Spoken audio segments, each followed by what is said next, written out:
Yes, so hi everyone and warm welcome to our channel. I hope you are doing well. Citizens preparations are going on, as my continued support for your CFNL IDT paper number 5. In this particular video we are going to talk about the most important tricky points and most mistake areas of students who attempted November 24th exam, and this acts as your benchmark as your proxy. That's sir if we are prepared and we have to sit for the paper in a few days. So let's see once how our performance should be in the past attempt. So I had seen around 20 answer sheets which I myself had seen of November 24th. Majors had made mistakes here. I will discuss only those points with you in this video in 40 to 45 minutes. Please do not miss. All the points are very good mistake areas. Okay? Before that, I am giving you the link of the Telegram channel. Join it quickly. Here you will get small MCQs, discussions, updates and a lot is being planned for IDT. You will keep getting to know about all that here in advance, so that you are in touch with it. Secondly, if you are new to the channel or you are watching without subscribing, then please subscribe, comment, it helps me to reach more students. It gives me the motivation required and you also get timely updates. Okay? So yes, let's start. Come on, let's start the discussion of paper number 5 of November 24th. All the tricky areas covered in 40 minutes. Chirag imported a machine from China. This is your MCQ. Independent MCQ was asked earlier. Chirag imported a machine from China at 100 lakhs in May 23rd on payment of all duties of customs. The machine was exported to the supplier for repairs in August 23rd and re-imported without any remanufacturing or reproing in March 24th after repairs as per the terms of warranty. Repairs were carried out free of cost but 50% of the cost of material was borne by Chirag. Which concept is this linking to? We had read the concept that when you import a machine, you know whatever the customs duties are, we pay that. After that, if we export it for repairs and after that it comes back. So, when it comes back, will customs duty be paid on it again? Ideally yes, it will be treated as a normal import but here there is a concession. Let us read two concessions. So the first concession in that is that if you had sent it for repair, then we will not take duty from you again on the cost of the machine. Again, when all this happened and resumed in March 24th, we will not take customs duty from you again on the machine, because we have already taken customs duty from you on the machine in May 23rd. But whatever cost of repairs you incurred, whatever freight etc. you incurred, you have to pay the customs duty on that. Where did the children go wrong here? Hearing that 50% of the cost was to be borne. Repairs were free of cost, so somewhere or the other confusion arises. Look, whatever you say, sometimes it is possible that I am not actually paying for that particular repair. So that does not matter. Whether you are actually paying or not, that does not matter. But whatever is the repair cost, material cost, insurance and freight to and fro means sending and fro means coming back. On top of all that you will have to pay customs duty. Are you getting it? So look, the following details are available in relation to the repair. Fair cost of repair. I am saying fair cost because I did not actually pay it but you have to take it and I am saying excluding the cost of material. Cost of material used in repair. Sir, he has actually included 50%. I don't care. I don't care. I am going to take it all. I am going to take it all. So I don't care whether he is actually paying the full amount or not. 4 lakh has to be included. 5 lakh has to be included. Actual insurance and freight paid towards sent back to the supplier and actual insurance and freight paid towards reimbursement. I have to include both 2 and 4. So I have to include 4, 5, 1, 1.2. So that will be your 112000. This will become your answer. Okay? This will become your answer. Come on, come on. This is your calculation of anti-dumping duty. This has not been asked much till now. So children may get confused. What is the main thing you have to remember in anti-dumping duty? In 9A, the main thing you have to keep in mind is that you cannot charge anti-dumping duty more than whatever your injury is and whatever the dumping is. So you have to calculate two amounts, that how much has the dumping been done, by and what is your re. Whichever of the two is lower, you have to keep this point in mind. Now see what is happening here. Keshav imported 2,000 pieces of certain dutiable goods from China during the month of April. The central government has imposed anti-dumping duty from the 1st of April by way of notification in the official gazette. Okay? Under 9A details are as follows. Normal value, export price, landed value and fair selling price. The conversion is 80. You have to find out the maximum anti-dumping that can be imposed on 2,000 pieces. So see, the normal value was 20 and exported at 60. So how much did you dump? You dumped at 60, the cost of which was 120. You dumped it, exported it at 60. What was its landed value in India? 75. They can also ask you to find out the landed value. A lot of students are there, I mean, whatever my experience was, I understood from the queries on Telegram. You do not read all the material. You are reading it from somewhere. I don't know. I am not saying that someone is teaching or not. I am not commenting on anyone. From the queries I got, I understood that you have not read all the material. Tomorrow you may have to calculate the landed value that the assessable value plus the basic custom duty which we add becomes the part of the landed value. Is it clear? So this landed value is 75 for me, okay? And fair selling price means non-injurious price. I mean this is my normal price in India that if there is no injury etc. then how much would it cost? 105. So how much is the actual injury here? How much is the actual injury here? 115 to 75. Are you getting it? What will be the difference between these two? The difference between these two will be your actual duty. And how much will it be between them? This 60 difference will be the actual term. Okay? So this 25 plus 5 of yours is 30. What will be your 30 duty? So you have to see whichever is lower. 30 is lower and 60 is lower than 30. So 30 asterisk 2000 pieces 80, that is the convert. That will be your total duty. So 30 asterisk 2000 asterisk 80 answer will be 48 lakhs for the second. Okay, so you have to choose the lower one from these two.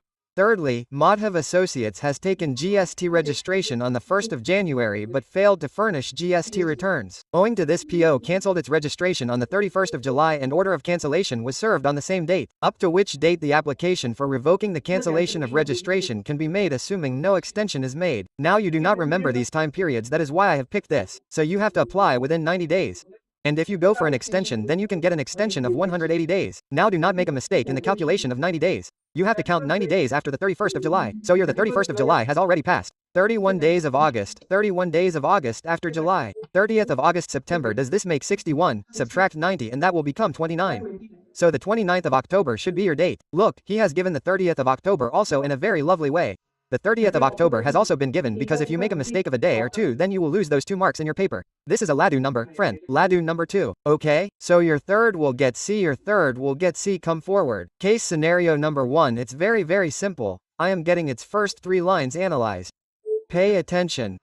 Data Limited commences business of trading of goods in the state of Assam on the 1st of April 2023. Aggregate turnover of the company crossed 20 lakhs on the 31st of May and 40 lakhs on 15th of July. If you are doing trading of goods within Assam and all of it is intra, then the turnover limit for you becomes 40 lakhs. You get the benefit of the notification of the higher turnover limit. So on which day was it crossed? It was crossed on 15th of July. So you will ignore this 20 lakhs. Okay, yours was crossed on the 15th of July. The company made the application for registration under GST law on 25th of July. I applied in the next 10 days. In how much time do you have to do it? As per the law, within 30 days. Okay, the registration certificate was granted on 30th of July. Further he has said, okay, whatever it is. Main look, what is the first question he has asked you? Amount of opening ITC available for availability and utilization. What is the opening ITC available? He has not used this word directly, but he is talking about section number 18. Special circumstances of existing ITC. Under that, when you take registration, you get the existing ITC only and only on inputs, not on capital goods, not on input services. And that too only when you apply within 30 days of being liable for registration. Did you apply here within 30 days of being liable for registration? Of course you did. You did apply. You did apply. So now for which date will you get existing ITC? You will get the date immediately. You will get the existing ITC of the inputs on the date immediately before the date on which you were liable. On which day were you liable? The 15th of July. So before the 15th of July, I will get ITC for my inputs on the 14th of July. They have given you a lot of dates in the table. So whoever makes a mistake will have a problem. If someone makes a mistake by picking the 30th of July or 29th, then they have given this date also. Okay, if someone made a mistake of 25th, a day before, then they have also given 24th, but all this is irrelevant. You have to pick the date of the 14th of July. You have to look at the inputs. You will get ITC of 15,000. So the answer to this should be your 15,000. Okay, don't even look at the remaining options. Be confident and move ahead. 4th of 4th A, is it clear? Okay, in relation to transaction, leave this time of supply. It is very simple. Don't do it at home also. Next is question number 6. This is a normal section number 73 question. There are a couple of things in this which I would like to discuss. I will show you once here. This is an issue. They are going to ask about interest also. Below is the question and this is from section 73. I found this to be a very good question and a lot of students committed mistake here. Now in addition to the above, due to oversight mistake happened. Company failed to disclose a self-assessed outward supply of 2 lakh while filing the 3B for the month of August. At the time of filing the August, I have not shown the supply of 2 lakh rupees. Okay, I have filed 3B but have omitted one supply.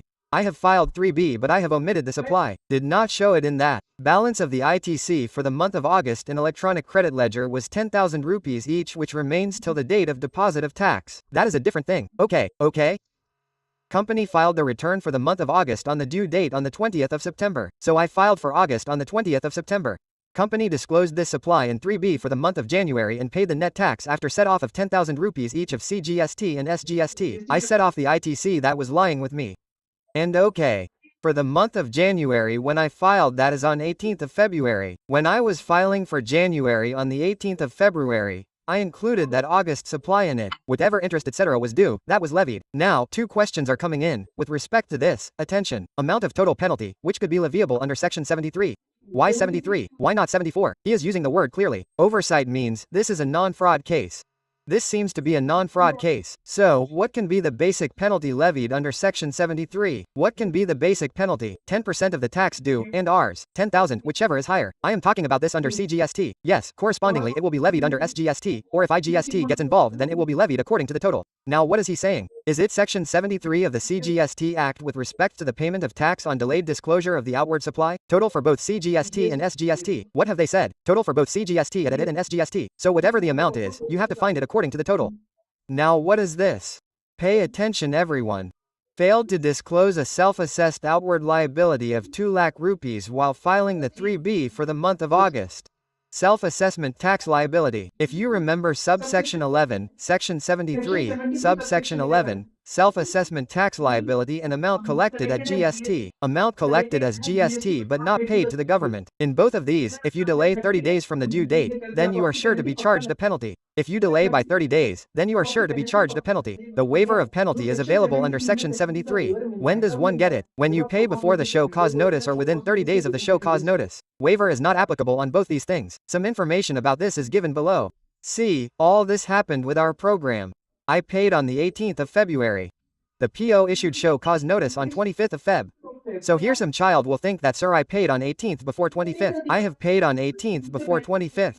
So I paid before the show cause notice. So why should I pay penalty? So I will try to find the answer of nil in this. Beta G, it will be wrong, right friend? Subsection 11 says that if you do not pay the self-assessed tax liability within 30 days from the due date, then you will definitely be charged a penalty. HCA has asked a very nice point, okay? And the one who does not pay will do wrong in the paper, okay? Deferring the penalty for late payment, okay? So we have to impose penalty for sure. So how much tax is there in this? Tell me. 2 lakh is the supply. 2 lakh rupees is the supply. 18% of 2 lakh. 36,000 is the tax. 36,000 is the GST. How much more? I am taking this total, okay? Total of 2 lakh rupees is 18%, and if I take 10% of that 18%, then how much will it be? If I compare 3,600 rupees and 3,600 rupees with the total of CGST and SGST, that means 10% and 100,000. Then when I am taking 10% of both, then I will take double of 10,000. Or you can do it as per simple CGST. Take out 9% of 2 lakh, 9% of 2 lakhs, 10% of this. So 1,800 and 10,000 whichever is higher. Then 10,000 will be the amount of penalty and that 10,000 will be under CGST correspondingly under SGST. So 10,000 plus 100,000 will become your 20,000. Okay? If you take 1,800 and multiply it into 3,600, then yours will be wrong. Majority of the children had given B or D here, but your answer will be D. Now your answer will be a 6th should come as A, okay? 6th should come as A. This is a very lovely question. I appreciate these kinds of questions. Okay? Now comes another thing about yours. This one. Now another thing comes to your attention regarding question number 9. I had marked this also for your solution. You have to calculate the interest. Look, you have filed 3B on time. You have filed 3B, but you have declared the supply late. When you declare the supply late, then whatever your tax is, your interest is charged on it. There is a concept that we studied that we have to pay tax on the net liability. Remember that total gross liability minus ITC. When is it charged? When you file 3B late. Also, I have filed 3B late, so I will pay interest on net. This is one transaction that was missed, declare it. So whatever is the gross tax of that transaction, ignore the ITC and calculate the interest on it. So how much tax is there? 18% on 2 lakhs. 2 lakhs was my supply. 18% of that will be my GST. 18% tax will be levied on 36,000. And for how many days will it be levied? Let's see. When should you have declared it? On the 20th of September, right? When you did the filing. The 20th of September was the due date for August. After the 20th of September, you actually paid on the 18th of February. So the 21st of September, because the 20th of September was the due date, your tax will be levied from 21st to the 18th of February. So 30 to 21, sorry, the 30th to the 20th of September. 31st of October, November, December, January, and February. So this will be 151 days. So your 151 days will be multiplied here. 151 days.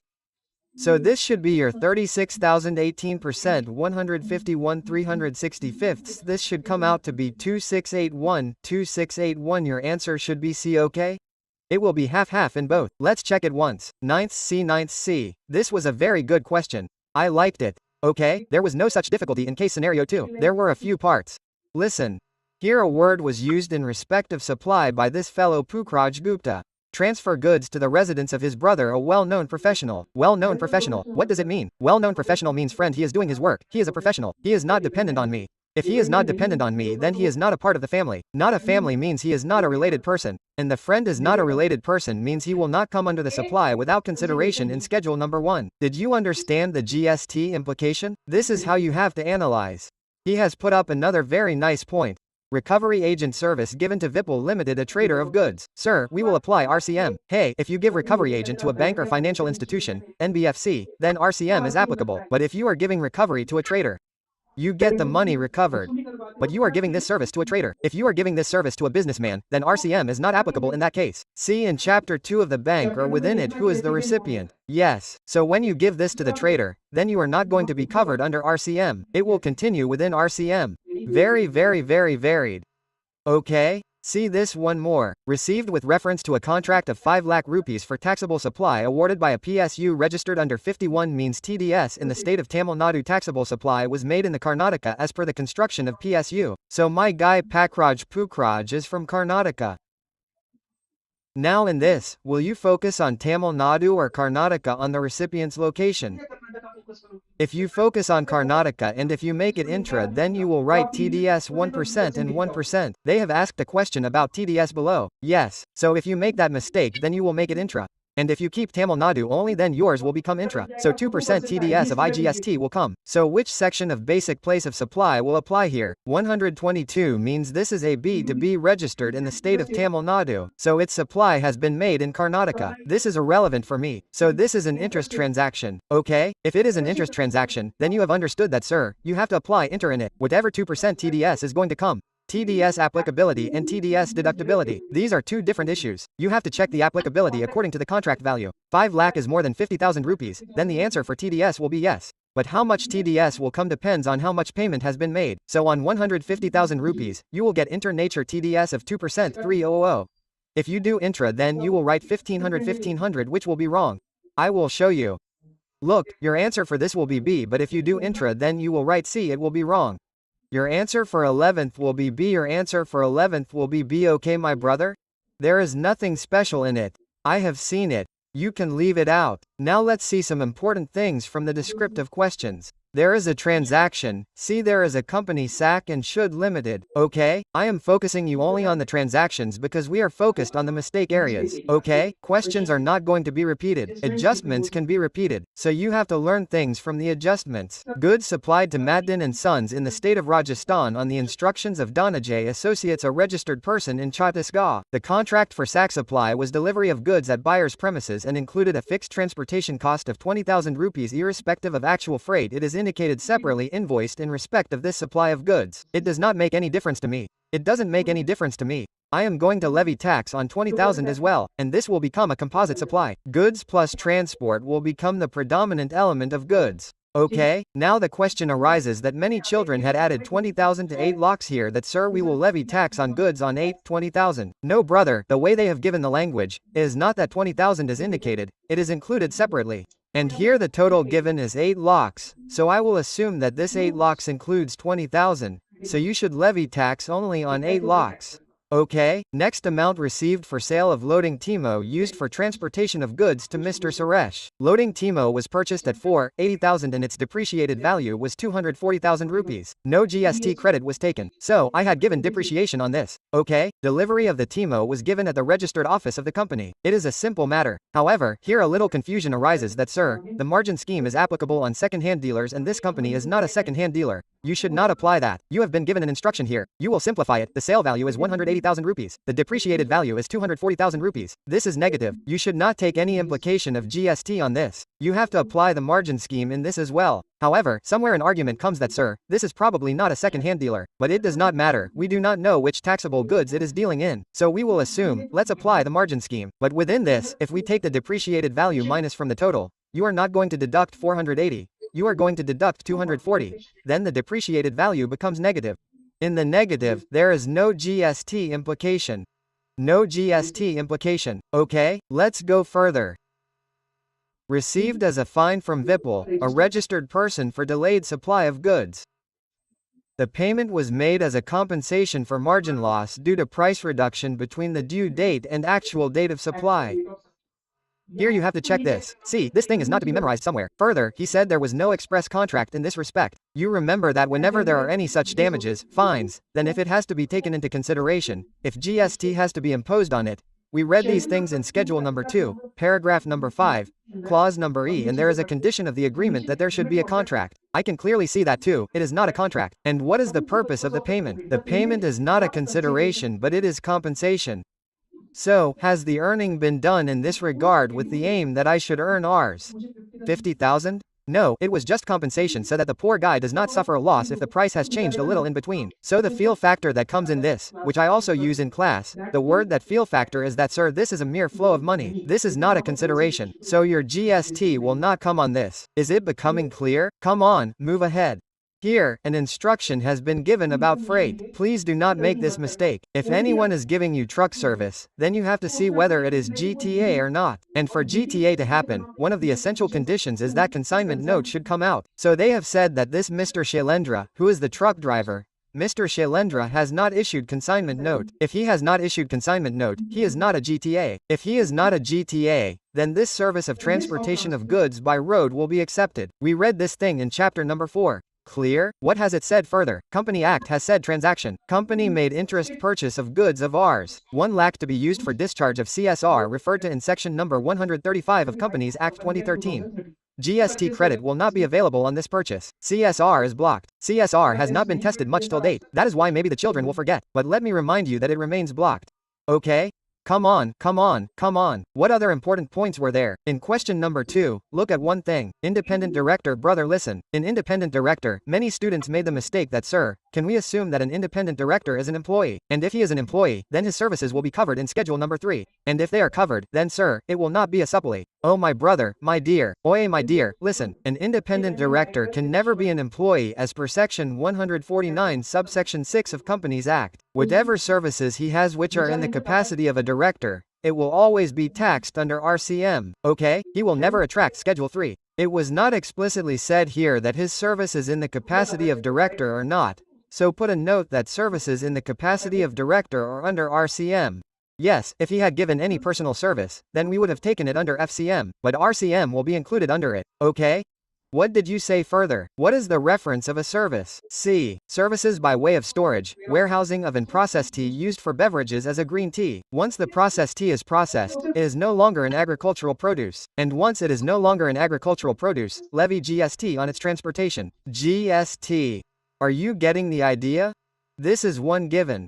This is a little different game. It is like this. Services of a guest house for lodging purpose having value of supply of unit of accommodation 800 rupees per day. Many students thought, sir, what is this 800 per day? Have you left out anything in the exemption list? What is this 800 per day? I am not able to remember anything. See, once upon a time, 2-3 years ago, there was an exemption for accommodation. So, if a student has studied the earlier GST a lot and is giving the paper today, he might get confused. New students will get confused in this way that maybe they have not left out anything to study. I am not reading anything. There is no exemption on this. There is no exemption of value. Normal GST has to be levied on this. There used to be an exemption once upon a time which used to depend upon what your rate is. Of accommodation is, but that has no applicability today.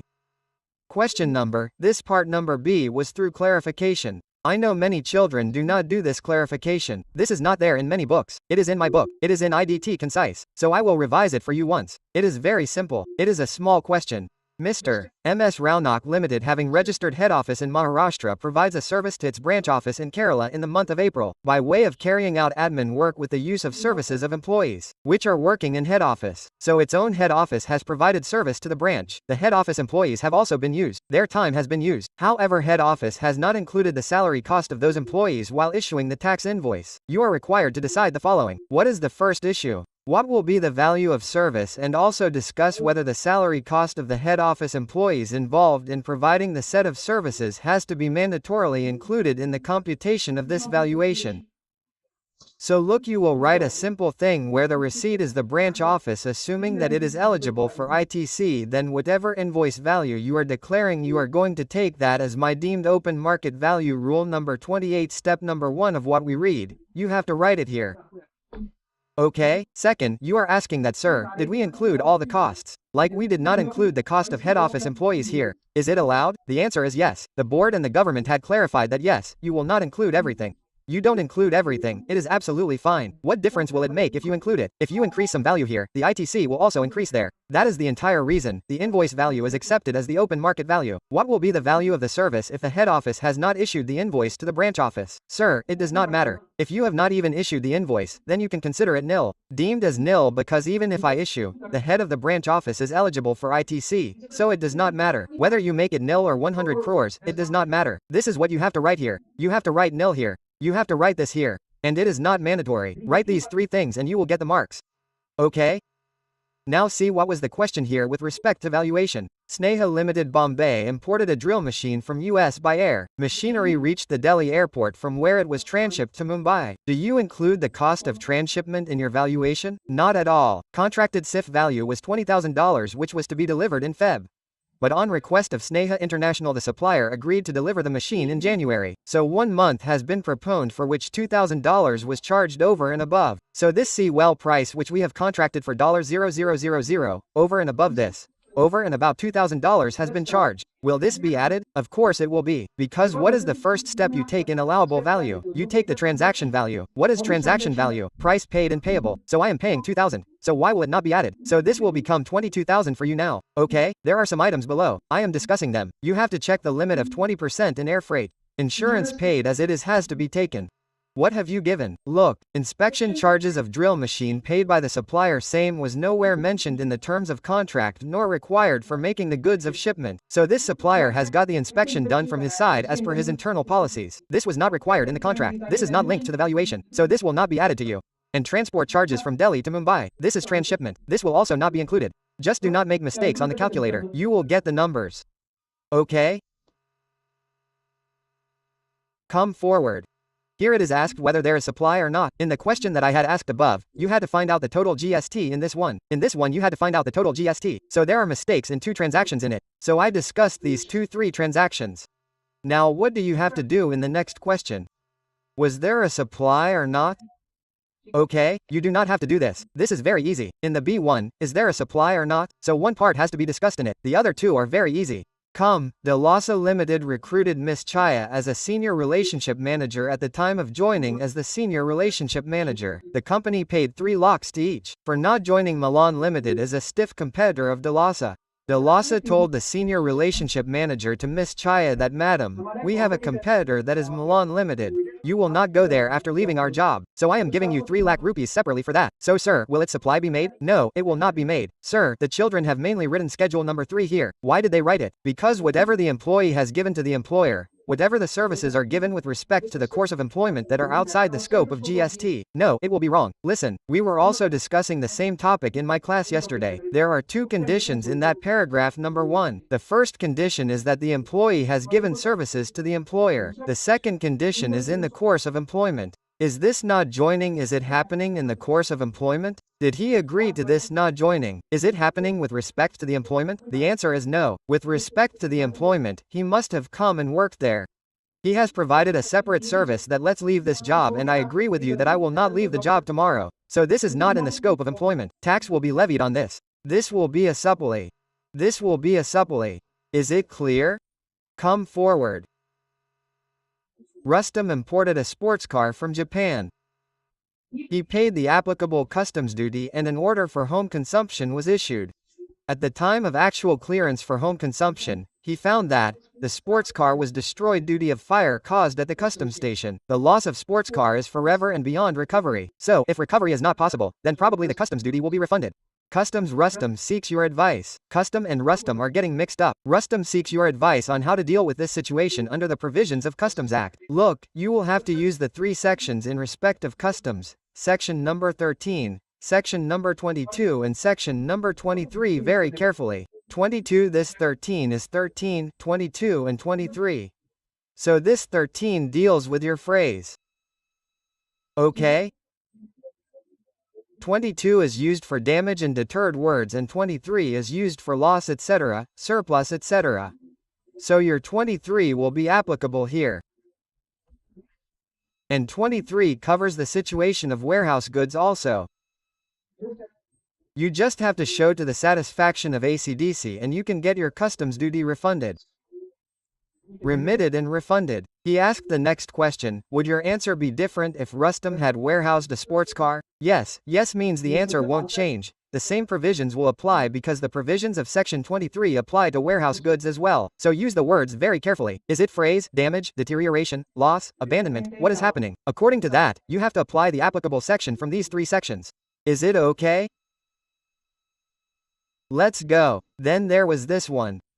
This question number part number B is very variant. Listen carefully. I had taken 2 alternatives in this, which we probably should not click, which means when you are reading in the paper, do not click on it. Pay attention. Sunita Industries registered in Gujarat receives machinery for repair. So, a machine has been found in a workshop for repairing it, which is in Surat. The workshop is in Surat on the 4th of April from Titan, an automobile manufacturing company based in China. So this machine has come from China. Okay, from a company. Titan LED is not registered in India. So the supplier, that is the company from where this machine has come, is not registered in India. The repair work was carried out by Sunita Industries for which it was paid in convertible foreign exchange. Aggregate turnover of Sunita was 450 in the preceding financial year, but before that the turnover was 562. While raising the invoices for the said consideration, the accountant approaches you whether the dynamic QR code is mentally required or not. You know the dynamic QR code is applicable for B2C invoices if your turnover in any financial year right from the birth of GST is more than 500 crossing. Yes, but sir, how to do the analysis within this? Look, first of all you have to see the provision of place of supply in it, because until you do not do the place of supply, we will not be able to analyze further that how this B2B, B2C thing is going to move forward. For place of supply, will you apply section 12 of IGST or section number 13? You will apply section number 13 of IGST. Why? Because the supplier is not in India. The supplier is registered in India. That means the supplier means the one who has given us that machine for repair. So that is not registered in India. The supplier of repair service is me. That means Sunita Industries. Okay? Now which section will you apply in it? There is a specific one for repair, that is performance service 13 subsection 3. In this 13 subsection 3, a main provision says that your place of supply will be performance service, wherever the performance has actually taken place. But there is an exception to this where a machine comes to India for repairs. If that without putting use to India, we send it back outside, meaning it got repaired, it was not put to use in India and sent outside. So in that case place of supply is the location of recipient. So the location of recipient of this repair service is a Chinese company which will be outside India. So there are 2 alternatives possible. Why? Because the question has not clearly stated that putting to use in India is not possible. So maybe this thing will not click in the paper. You can assume an alternative and write it down. But since I am discussing all the things, then if we write both the alternatives in the paper in such a question, then it will be very beneficial for us and to create that impression on the examiner. Okay? So if I talk about the normal of 133, what do I mean by normal? That the put to use has happened in India. If I assume that the put to use has happened in India, then in that case your place of supply will become the area of performance, i.e. India. So in that case location of supplier is in India and place of supply is in India. So this will not be an export or something. What will it become in this case? Tell me, can we assume it to be B2C in this case? Answer is yes, because the recipient of this repair service is not a registered person in India, and this is not even an export. If it was an export, then the applicability of B2B would have come under it. Meaning for B2B and export we do not have any concept of the dynamic QR code. We have the concept of e-invoicing. Dynamic QR code is used in B2C cases. Okay? okay? If it was export, then dynamic QR code would not have been applicable here. Is this export? No. So could dynamic QR code be applicable here? Yes. Dynamic QR code could have been applicable. What was the turnover of the company 2 years ago? 562 crores. So in one of the financial years it is exceeding 500 crores. So according to that, it should have been applicable. But there is an exception for this also, that if the recipient is outside India, then what will we do by giving him a dynamic QR code inside the invoice? He is not going to do any UPI or scan. So when the recipient is outside India, despite the fact that the dynamic QR code was applicable, there is an exception made that if the recipient is outside India and he pays as if Forex, he pays as if in Forex. That is clearly given in the question. Then in that case you may not give the dynamic QR code. It is okay if you don't give. So here you don't need to give. This last thing I told you about the recipient and this Forex thing. Again, many children don't talk about this, but it is given in the material, and if you are studying IDT concisely in my book, then it is given in that as well, okay? So make sure that you write this thing in the paper. Sir, if I take the assumption that without putting it to use in India, I have sent it abroad. So if I have sent it abroad, then what will be the place of supply? Location of recipient that is outside India, China. And in that case this will form an export of service. And there is no applicability of dynamic QR code for export, okay? So in that case, here again dynamic QR code will not be applicable. The conclusion of both is the same, but the provisions have changed, the analysis has changed. I would say this is an important question for your analysis. A and B and C of 5th. I have to discuss all three with you. Listen, what have you asked here? Health Tours and Travel is a registered taxable person under GST in the state of Punjab. Its gross receipts from the overseas package tour for the month of February amounted to 50 crossing. Out of this 50, 10 CR was received from registered persons. Okay? While filing GSTR1 for the month of February, it tampered with the amount of invoices issued to unregistered persons and reported only 20 CR on account of B2C, meaning somewhere they have done tampering and thereby understating the tax liability for 3.6 crores. So, out of the understatement of Rs, 20 crore, they have understated 18% of GST, i.e. Rs, 3.6 crore. Tax of Rs, 3.6 crore was evaded. Over and above, while filing the GSTR 3B for the same month, it availed ITC of Rs, 0.4 CR on account of fake invoices received without the receipt of goods and services. Another scam of Rs, 0.4 CR was committed by taking wrong ITC. Total scam of what is this? 4 crossing. Total mistake of what is this? 4 crossing. GST department initiated prosecution proceedings against this company for the above offense. Swastik Tours and Travels deposited the amount of tax along with the interest penalty and 1 CR as compounding amount being equivalent to 25% of tax evaded and requested the commissioner for compounding of the offense. Other conditions for compounding were complied with. Even then the commissioner rejected the request of this company on the plea that compounding amount deposited is less than the minimum amount to be deposited for compounding of offense. What is he saying? Minimum amount to be deposited.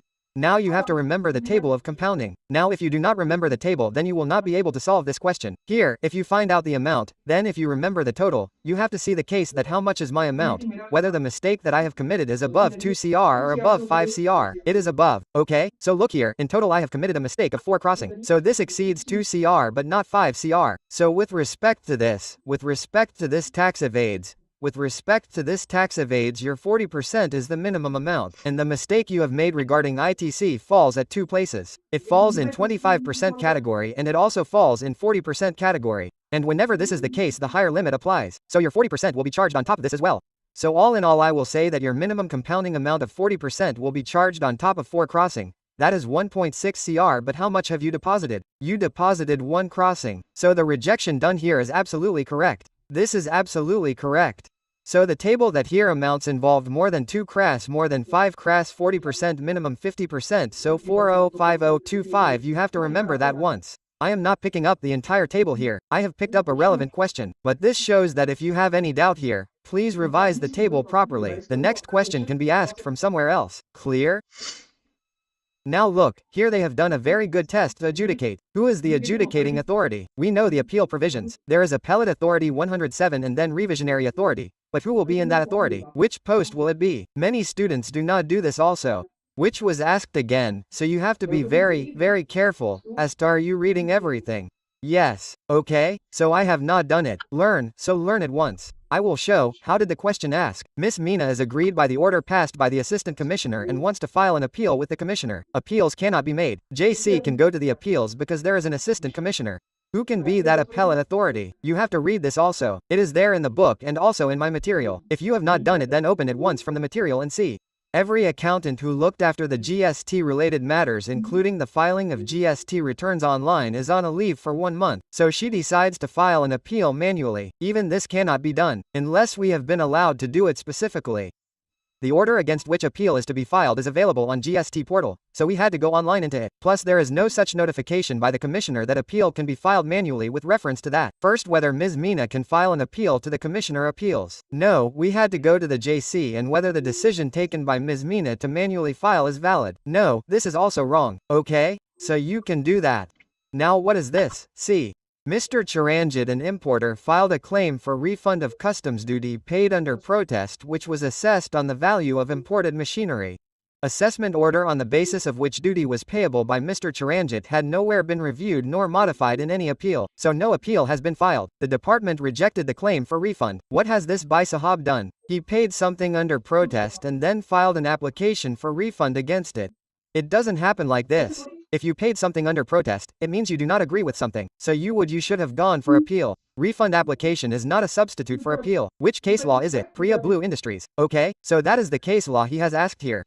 Question 6. You don't need to discuss anything here right now. All are direct questions. So here you don't have to do anything. Just study the basics of GST and it will be fine. There will be no problem.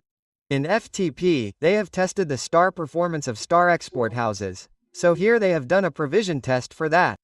That is one of the favorite questions. Okay, status holder star export house. So that topic is the subcenter of FTP. That is what they have asked here. Okay, so this was all from my side. How much did I have to take? 40 to 45 minutes. So I hope you would not have learned many things in this because I felt that when majority of the children are making mistakes here, you can also make mistakes. You have to avoid these mistakes. Learn the things and move on. So before we meet in our next lecture, all the very best. If you like it, then definitely like and comment. It helps me to reach more students and you will also keep getting updates. Do join the Telegram channel. Okay, bye bye, take care.